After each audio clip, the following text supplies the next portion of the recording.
ಅಗ್ನಿ ಸಾಕ್ಷಿಯಾಗಿ ತಾಳಿ ಕಟ್ಟಿದ ಗಂಡನೇ ನೀನು ಯಾರು ಎಂದು ಕೇಳಿದಾಗ ಇನ್ನು ಈ ಜೀವನ ಸತ್ತಂತೆ. ಅಯ್ಯೋ ನನ್ನ ಜೀವನವೇ. ಅಂದ್ರೆ ನಾನು ನಿಮ್ಮ ಕಣ್ಣಿಗೆ ನಾಟಕದ ತರ ಕಾಣ್ತಾ ಇದ್ದೀನ ಸ್ವಾಮಿ. ಯಾರು ಹೇಳು? ಸೋಮಗೆಟ್ಟ ಸಾಧ್ವಿ, ಸತಿ ಸಂಸಾರದ ಜ್ಯೋತಿ, ಮತ್ತೊಮ್ಮೆ ಬಾ ಮುತ್ತೈದೆ ಅಂತ ನೀವೇ ಕರೆಸ್ತಾ. ಏನಕ್ಕೆ ಸ್ವಾಮಿ ಸ್ವಾಮಿ ಮಮ್ಮ ಸ್ವಾಮಿ ಅನ್ನ ಸ್ವಾಮಿ? ಈಗಲೂ ನಾನು ಯಾರು ಅಂತ ನಿಮ್ಗೆ ಗೊತ್ತಾಗಲಿದೆ. ನಮ್ಮ ಊರೇಣಿ ಗೊತ್ತಾಗಿರ್ತಾಯಿ. ಅಂದ್ರೆ ನೀವು ಮಣಿಪುರಕ್ಕೆ ಬಂದದ್ದು? ಅಲ್ಲಲ್ಲ, ಮಣಿಪುರಕ್ಕೆ ಬಂದದ್ದು.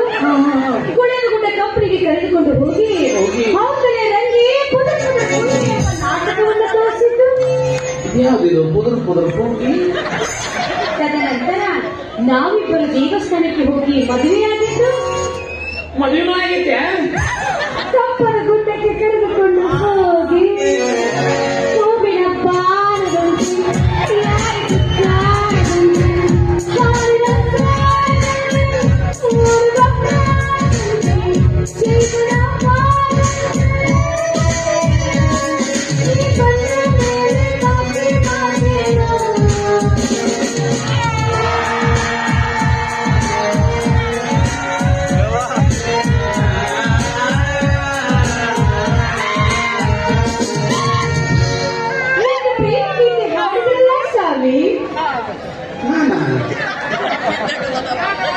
ನನಗೆ ತಲೆ ಕಟ್ಟಿ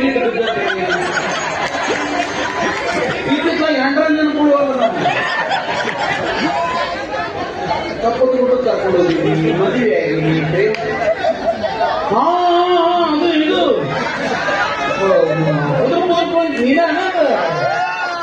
ಏನು ಒಂದು 5 ನಿಮಿಷ ಟೈಮ್ ಪಾಸ್ ಮಾಡಕ್ಕೆ ಏನಾಗಿದೆ ಏನಿಲ್ಲ. ನಾನೇ ನಿನ್ನ ಸ್ವಾಮಿ.